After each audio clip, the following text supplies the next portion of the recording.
Vous avez fait un rêve étrange la nuit dernière, et ce matin, à votre réveil, cette sensation persistait. Peut-être êtes-vous tombé. Peut-être vous êtes-vous brûlé. Peut-être un inconnu vous a-t-il adressé la parole. Selon Jung, il ne s'agit pas d'un hasard. Votre inconscient vous a laissé un message. Si vous parvenez à le décrypter, vous comprendrez précisément où vous en êtes dans votre vie et où elle vous mène. Dans cette vidéo, nous aborderons certains des symboles les moins connus de Carl Jung. Regardez jusqu'au bout, car le dernier symbole correspond très probablement à ce que vous ressentez en ce moment. Au réveil, cette étrange sensation qui vous habite, cette émotion vague difficile à décrire, recèle en réalité une signification bien plus profonde que la plupart d'entre nous ne l'imaginons. Les rêves ne sont pas de simples images aléatoires créées par l'esprit pendant le sommeil. Ce sont les messages les plus bruts et les plus directs laissés par l'inconscient. Carl Gustav Jung a été le premier à comprendre cela de manière systématique, allant bien au-delà des approches traditionnelles qui ignoraient les rêves ou les considéraient uniquement comme le reflet de désirs refoulés. Il a proposé que les rêves fassent partie du mécanisme d'autorégulation de la psyché. Autrement dit, l'inconscient est constamment à l'œuvre, vous observant sans cesse et vous transmettant, par le biais d'un langage symbolique nocturne, des choses que vous n'avez pas remarquées ou que vous avez préféré ignorer durant la journée. Réfléchissez-y un instant. Combien d'émotions refoulez-vous pendant la journée? Combien de pensées ignorez-vous et dissimulez-vous? C'est précisément à ce moment-là que votre inconscient prend note, et la nuit, il vous présente ces notes sous une forme différente. Car si l'esprit conscient n'est pas toujours prêt à recevoir directement cette information, le message peut s'infiltrer beaucoup plus facilement à travers des symboles, des images, des scènes chargées d'émotions. Jung appelait cela la fonction compensatoire de la psyché. Autrement dit, les rêves tentent de combler les lacunes de l'esprit conscient. Par exemple, si vous vous présentez comme une personne très forte et maîtresse d'elle-même durant la journée, votre inconscient peut produire la nuit des scènes qui vous rendent vulnérable. Il ne s'agit pas d'une punition, mais d'une recherche d'équilibre. Tout comme le corps tente de se guérir en produisant de la fièvre, le psychisme cherche à maintenir son équilibre interne par le biais des rêves. Ce processus est d'une grande finesse, car l'inconscient ne nous dit jamais directement « tu devrais faire ceci » ou « fais attention à ceci ». Au lieu de cela, il nous plonge dans une histoire, nous la fait ressentir, et cette sensation persiste en nous au réveil. C'est précisément ce que Jung a tant souligné. Cette sensation persistante, cette émotion tenace, est en réalité un signal laissé par l'inconscient. Si nous l'ignorons et poursuivons notre journée, nous laissons passer une opportunité. On pourrait se demander pourquoi c'est si important. Parce que, selon Jung, un être humain n'est pas seulement conscient de son mental, au contraire. Les couches sous-jacentes au mental jouent parfois un rôle bien plus déterminant dans nos vies que nos pensées conscientes. Pourquoi certaines décisions, même si elles semblent logiques, nous rendent-elles malheureux? Pourquoi sommes-nous irrésistiblement attirés par certaines relations que nous regrettons ensuite? Pourquoi répétons-nous sans cesse les mêmes erreurs? Selon Jung, la réponse à ces questions réside dans l'inconscient, et les rêves constituent le pont le plus naturel vers cet inconscient. Par conséquent, réduire les rêves à une simple collection d'images étranges revient à se fermer à son propre monde intérieur. En travaillant avec ses patients, Jung examinait minutieusement leurs rêves et réalisa que les symboles récurrents formaient un langage universel, qu'il nomma l'inconscient collectif. Cette strate est nourrie non seulement par vos expériences personnelles, mais aussi par l'accumulation commune de toute l'humanité, les peurs, les espoirs et les archétypes hérités de vos ancêtres.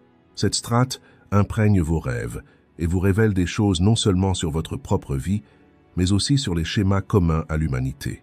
C'est pourquoi des personnes de cultures différentes voient les mêmes symboles oniriques, les mêmes figures archétypales apparaissent, et les mêmes thèmes se répètent.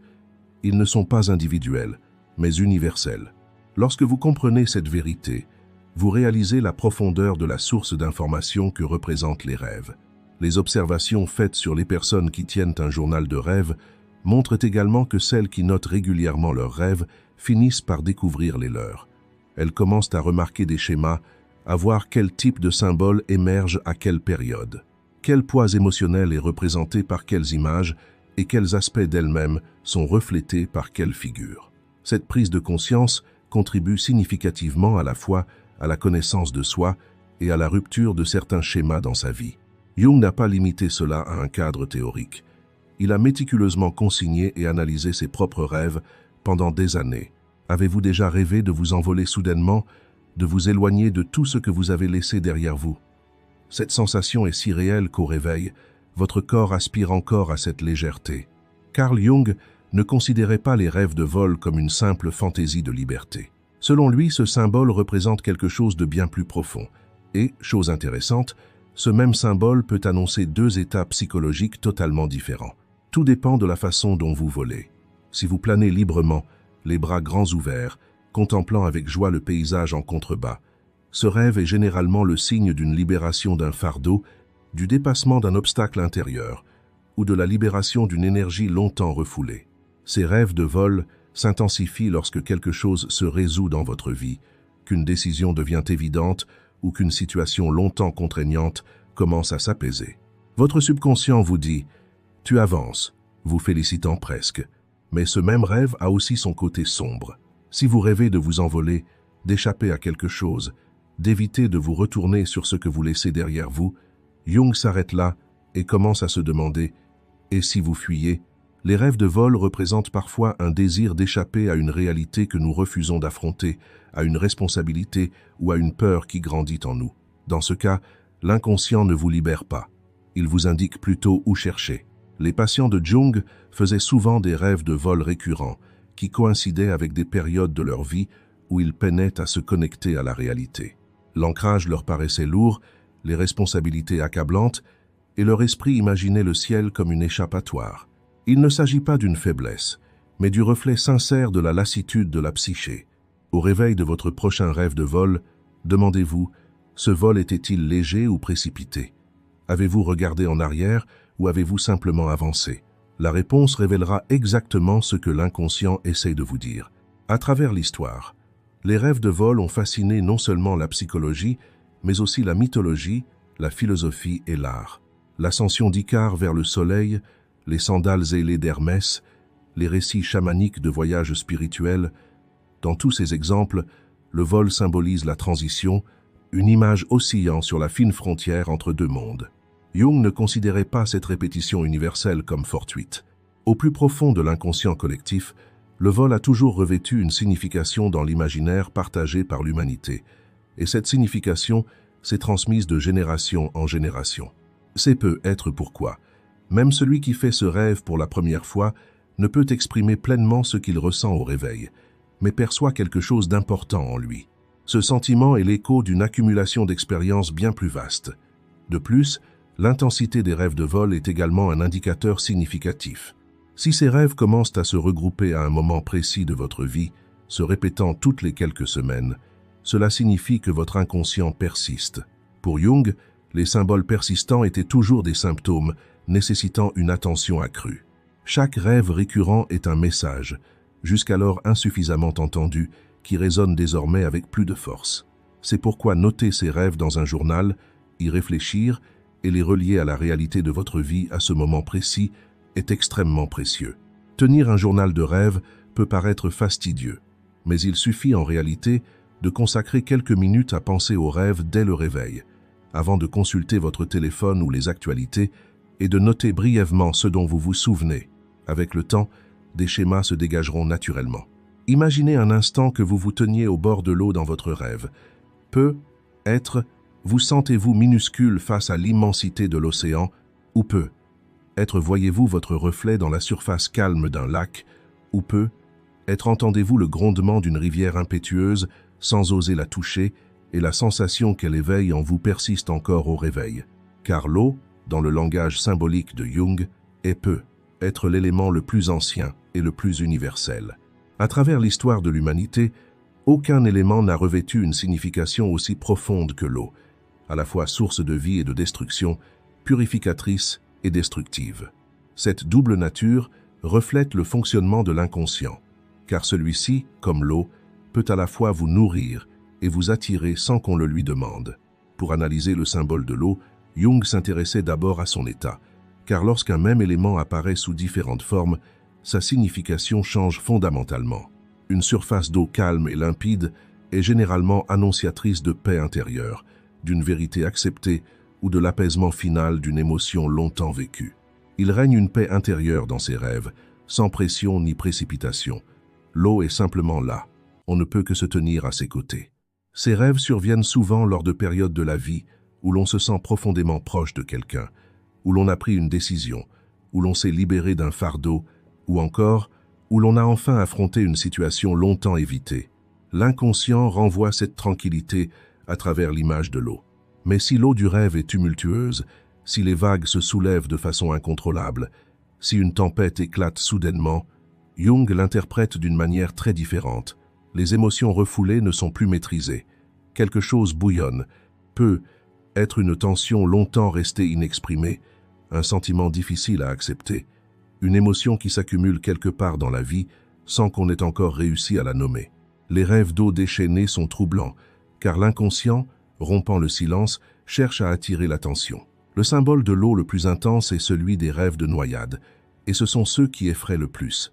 Se réveiller en sursaut au milieu de la nuit, à bout de souffle, se débattant dans l'eau, avec l'impression d'être piégé, s'accompagne d'une panique extrêmement réaliste, et la plupart des gens interprètent ce rêve comme un mauvais présage. Mais Jung y voit tout autre chose. Rêver de se noyer indique que l'inconscient prend le dessus, que des choses refoulées deviennent incontrôlables et cherchent à s'exprimer. Il ne s'agit pas d'une menace, mais d'un appel. Votre psyché vous dit « Vous ne pouvez plus supporter cela, il faut que ça change ».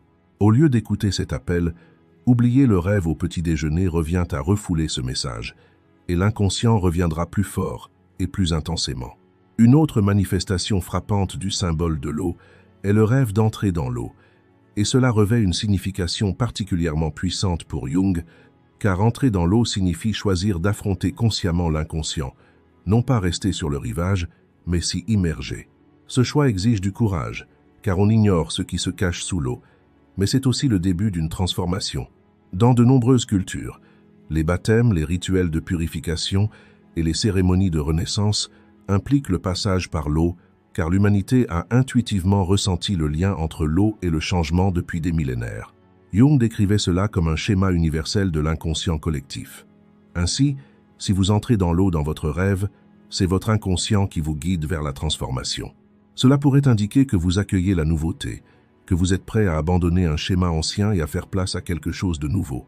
Par ailleurs, réfléchissez à ceci. Que voyez-vous dans l'eau de votre rêve? Est-elle profonde ou peu profonde? De quelle couleur est-elle? Est-elle claire ou trouble? Ces détails sont extrêmement importants dans l'analyse de Jung, car l'eau trouble représente des émotions complexes et non résolues, tandis que l'eau claire symbolise la conscience et la clarté intérieure. L'eau profonde fait référence aux couches les plus anciennes de l'inconscient, à cet espace collectif où résident les archétypes. Si vous ressentez une attirance pour cette profondeur dans votre rêve, c'est votre psyché qui vous guide vers vos origines, votre essence. Ainsi, les rêves d'eau ne sont pas qu'une simple image nocturne, mais le reflet le plus fidèle de votre état psychologique actuel. Si vous avez déjà vu ces symboles en rêve et que les autres enseignements de Carl Jung vous intéressent, abonnez-vous à notre chaîne. Imaginez-vous déambulant dans une maison en rêve. Parfois, elle vous semble familière. Peut être la maison de votre enfance ou l'appartement où vous avez vécu des années. Mais parfois, c'est un bâtiment inconnu dont vous ignorez l'adresse et vous ne parvenez pas à identifier son propriétaire. Pourtant, vous vous sentez étrangement chez vous car la maison n'est pas un lieu extérieur, elle est vous. Jung définit le symbole de la maison dans les rêves comme une représentation architecturale de la psyché, et il ne s'agit pas d'une métaphore. Il suggère littéralement que l'inconscient se manifeste sous la forme d'une structure. Chaque étage, chaque pièce, chaque couloir de la maison correspond à une strate différente de la psyché. Votre position dans la maison en rêve, les portes que vous ouvrez ou évitez d'ouvrir, les pièces où vous vous sentez à l'aise, les couloirs qui vous donnent une sensation d'oppression, tout cela constitue une carte extrêmement personnelle que vous offre l'inconscient. Le rez-de-chaussée, ou l'entrée de la maison, représente généralement votre conscience quotidienne, vos pensées conscientes, vos habitudes, l'image que vous projetez en société, le visage que vous montrez aux autres. Tout à cet étage semble familier et facile à gérer, car vous contrôlez consciemment cet espace. Vous l'avez peu être aménagé, mais lorsque vous descendez l'escalier, l'atmosphère change. En descendant au sous-sol, l'air s'alourdit, la lumière diminue, parfois même l'odeur change dans le rêve.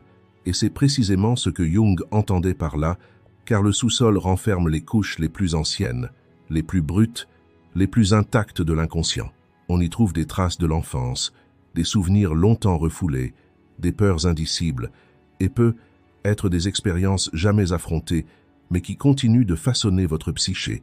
Pour Jung, descendre au sous-sol est un acte courageux, car on ignore ce qui nous attend, et cette incertitude se manifeste généralement dans le rêve par une forte réticence, un désir de ne pas ouvrir la porte, ou l'impression de constamment repousser la descente de cet escalier. Si, dans votre rêve, vous êtes descendu à la cave et avez vu ce qui s'y trouvait, c'est le signe que vous êtes prêt à affronter votre inconscient, que vous avez choisi d'explorer ces différentes strates, et ce n'est pas anodin. En revanche, les étages supérieurs et le grenier de la maison véhiculent une énergie très différente. Selon Jung, monter est associé à la pensée abstraite, à la quête spirituelle, à la recherche de sens et au niveau de conscience supérieur. Se trouver dans le grenier. Parfois, ce rêve indique qu'une personne cherche une perspective plus large sur son existence, s'interroge sur le sens de sa vie ou est engagée dans une quête spirituelle. Cependant, l'équilibre est crucial à ce niveau également, car rester trop haut, vivre uniquement d'idées abstraites, peut signifier un détachement du monde physique et de la réalité quotidienne, et ce détachement se reflète dans les rêves. Dans votre rêve, vous découvrez une pièce inconnue, une porte toujours restée fermée, ou un coin auquel vous n'aviez jamais prêté attention. Et soudain, il s'ouvre ou vous le remarquez. L'intérieur peut être sombre, ou au contraire, lumineux et accueillant. Mais l'important est que vous veniez de découvrir l'existence de cette pièce. Jung accueille ce symbole avec enthousiasme, car la pièce inconnue représente un aspect inexploré de vous-même, un potentiel non réalisé, une facette non refoulée, mais simplement ignorée. Ce rêve survient le plus souvent lors de grandes périodes de transition dans la vie, à la fin d'une carrière, à l'ouverture d'une nouvelle opportunité, à la fin d'une longue relation, au début d'une période qui vous ouvrira la porte à une nouvelle rencontre lors d'un déménagement. Dans ces moments d'intuition, si votre psyché vous révèle une nouvelle pièce, cela signifie qu'elle recèle un espace que vous ignorez encore et qui vous attend. De plus, l'état général de la maison dans votre rêve est porteur d'informations extrêmement importantes. Si la maison est bien entretenue et solide, c'est généralement le signe que votre psyché est équilibrée, que vous vous sentez bien et que votre monde intérieur est relativement stable. Mais si les murs se fissurent, que le plafond fuit, que les fenêtres sont brisées ou que toute la structure semble s'effondrer, ces images reflètent une vie intérieure bien plus difficile. Peut être une fatigue excessive s'est-elle accumulée? Peut être des besoins émotionnels longtemps négligés ébranle-t-il désormais les fondements mêmes de votre être? Ou peut être un fardeau dont vous ne pouvez parler à personne vous ronge-t-il de l'intérieur? Et votre subconscient vous montre cette déchéance à travers le langage de l'architecture. Une maison abandonnée évoque une sensation différente. Des couloirs déserts, des rideaux tirés, des meubles usés, des pièces vides. De tels rêves pointent souvent vers un aspect de vous-même longtemps négligé, un rêve que vous avez laissé derrière vous il y a des années, ou une partie de vous qui ne vous appartient plus. Il peut être difficile d'y faire face, mais c'est aussi incroyablement honnête, car le subconscient ne vous ment pas. Vous voyez cette maison dans votre rêve, parce que votre psyché tente d'attirer votre attention sur cet espace abandonné, et cette attention peut être l'une des plus importantes que vous avez reportées à plus tard pendant des années. Rêver de mourir ou assister au départ d'un être cher peut vous réveiller en pleine nuit et vous peser, encore le matin. Certains y voient un mauvais présage, d'autres commencent leur journée avec angoisse, tandis que d'autres encore tentent de refouler le rêve et de passer à autre chose sans en parler à personne. Mais Jung affirme le contraire. Si ce rêve vous effraie, c'est probablement que vous voyez le symbole auquel vous devez prêter attention. Selon lui, l'image du dernier souffle en rêve ne représente pas une fin véritable, mais plutôt l'un des symboles les plus puissants de transformation. Comprendre cette distinction permet d'appréhender la panique qui vous saisit lors de ce rêve sous un angle totalement différent. Réfléchissez. Pour qu'une chose prenne véritablement fin, il faut d'abord savoir de quoi il s'agit. Quelle habitude vous retient? Quelle croyance vous empêche d'avancer? Quel type de relation vous ramène sans cesse au même schéma? Votre subconscient perçoit cela et utilise le symbole le plus frappant, le plus choquant et le plus mémorable pour vous le révéler, car les messages qui peuvent être ignorés par un signe subtil passent par des symboles subtils. Mais lorsque vous êtes à l'aube d'une transformation profonde, la psyché produit des images troublantes, non pas pour vous perturber, mais pour vous éveiller.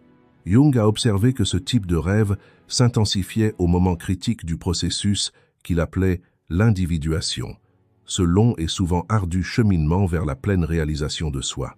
Pendant des années, il a méticuleusement consigné les rêves que lui décrivaient ses patients et s'est rendu compte que lorsque les personnes étaient en pleine transformation, c'est à dire, lorsqu'elles franchissaient une étape difficile vers un nouveau soi, en abandonnant une ancienne identité, ce symbole apparaissait presque inévitablement.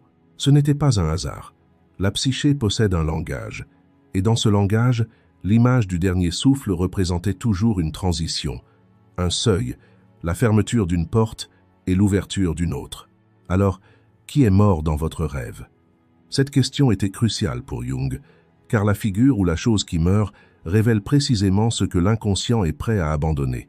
Si vous voyez en rêve une version beaucoup plus jeune de vous-même, et que cette version quitte la scène, cela indique très probablement qu'il est temps de dire adieu à une identité du passé, peut être un rôle ou une attente que vous portez encore, mais qui ne vous convient plus. Si vous rêvez qu'une personne inconnue part, cette figure représente généralement une partie de vous-même dont vous n'avez pas encore conscience, mais que votre psyché a déjà décidé de laisser partir. Ce visage inconnu, aussi lointain soit-il, est en réalité le reflet symbolique de quelque chose qui vous appartient. Si un être cher part, c'est l'interprétation erronée la plus courante, car on s'inquiète immédiatement pour sa vie réelle. Or, Jung affirme clairement que les figures oniriques sont rarement des présages de leurs homologues dans la vie réelle. Cette personne aimée symbolise très probablement la représentation qu'elle occupe dans votre psyché. C'est dire un schéma relationnel que vous entretenez avec elle, ou un schéma en pleine transformation. Une autre forme frappante de ce symbolisme est la vision de son propre cadavre ou de ses funérailles, et ce rêve est le plus profondément troublant. Mais Jung y voit une autre explication. Votre inconscient vous offre la possibilité de vous observer d'un point de vue extérieur. Être témoin de cette scène crée une distance, et cette distance est en réalité très précieuse, car observer si clairement une transformation intérieure, faire symboliquement ses adieux à son ancien moi, et être témoin de ce changement montre à quel point votre psyché est en pleine transformation. C'est un signe de la profondeur de ce processus. Il arrive que l'on se réveille de ce rêve en ayant pleuré sans comprendre d'où viennent ces larmes. Ces larmes ne sont pas de la tristesse, elles sont un rituel d'adieu, le poids émotionnel du lâcher-prise. Et parfois, le plus sain est de ressentir ce poids, de l'accepter et de commencer la journée avec un peu plus de légèreté. L'une des choses les plus importantes que Jung ait dites à ce sujet est que la résistance retarde la transformation. Ignorer, refouler ou repousser ces symboles, par peur n'empêche donc pas l'inconscient d'agir, au contraire. Le même message continue de se manifester sous différentes formes jusqu'à ce que vous le perceviez. Par conséquent, la prochaine fois que vous vous réveillez d'un tel rêve, mettez de côté votre première réaction et demandez-vous qu'est-ce qui est sur le point de se terminer dans ma vie et qu'est-ce qui pourrait suivre. Se poser cette question peut être difficile, mais la réponse mène souvent vers un avenir bien plus prometteur qu'on ne l'imagine. Quand on voit une lumière en rêve, quand on marche vers quelque chose qui brille soudainement au milieu de l'obscurité, ou quand on se réveille avec le soleil qui se lève à l'horizon, ce rêve laisse une sensation tout à fait différente. Car si d'autres symboles suscitent souvent des interrogations et un sentiment de malaise au réveil, les rêves de lumière nous plongent dans un état différent, plus léger, plus clair, comme si notre corps pressentait que quelque chose est sur le point de s'éclaircir. Et Jung affirme que cette sensation n'est pas fortuite. Selon lui, les symboles de la lumière et du soleil dans les rêves comptent parmi les images les plus profondes et les plus significatives de la psyché, et leur apparition signifie que l'inconscient nous signale quelque chose d'extrêmement important. Tout au long de sa vie, Jung a étudié le processus de construction de soi. C'est dire l'individuation. Et à un certain stade de ce processus, quand une personne atteint véritablement son centre, quand les pièces du puzzle commencent à s'assembler, il a observé que les symboles de lumière dans les rêves augmentent significativement. Il n'y voyait pas une coïncidence, car il a constaté ce même schéma à maintes reprises dans les rêves de centaines de ses patients. La lumière apparaissait lors de périodes d'intégration intérieure, et cette lumière ne provenait pas d'une source extérieure, mais d'une force intérieure. Jung l'a définie comme la manifestation du soi, qui, selon lui, n'est ni uniquement conscience, ni il est uniquement l'inconscient. Le point central où les deux s'équilibrent, où la psyché tout entière est maintenue, est la lumière et la traduction onirique de ce centre. Or, réfléchissez-y.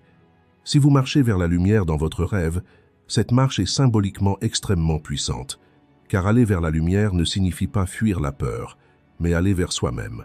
Cette distinction est importante car, tout au long de leur vie, beaucoup de gens fuient les choses au lieu de s'en rapprocher, et la psyché perçoit parfaitement cette différence.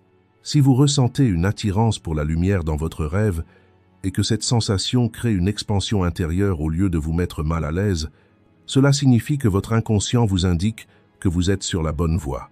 Le symbole du soleil est une forme de lumière encore plus puissante, et Jung le considère comme l'un des plus anciens archétypes de l'inconscient collectif. Si vous rêvez d'un lever de soleil, ce moment mérite une attention particulière, car l'image du soleil levant symbolise un commencement, un présage de quelque chose d'inachevé, mais qui a débuté, un moment de clarté après une longue période d'obscurité, ce seuil où les brumes se dissipent et où le chemin à suivre commence à se dessiner. Ce rêve est souvent interprété comme « les rêves de lumière surviennent lors des périodes où l'on commence à trouver un sens véritable à sa vie, lorsqu'on renonce à se conformer aux attentes du monde extérieur et qu'on commence à écouter sa propre voix, lorsqu'on décide de tracer son propre chemin au lieu de suivre celui de quelqu'un d'autre. Le soleil apparaît alors dans les rêves, non pas comme une récompense, mais comme un témoignage. Votre psyché vous voit franchir ce pas et vous le renvoie à travers ce symbole puissant. Une autre forme de rêve de lumière consiste à apercevoir soudainement un point lumineux dans l'obscurité.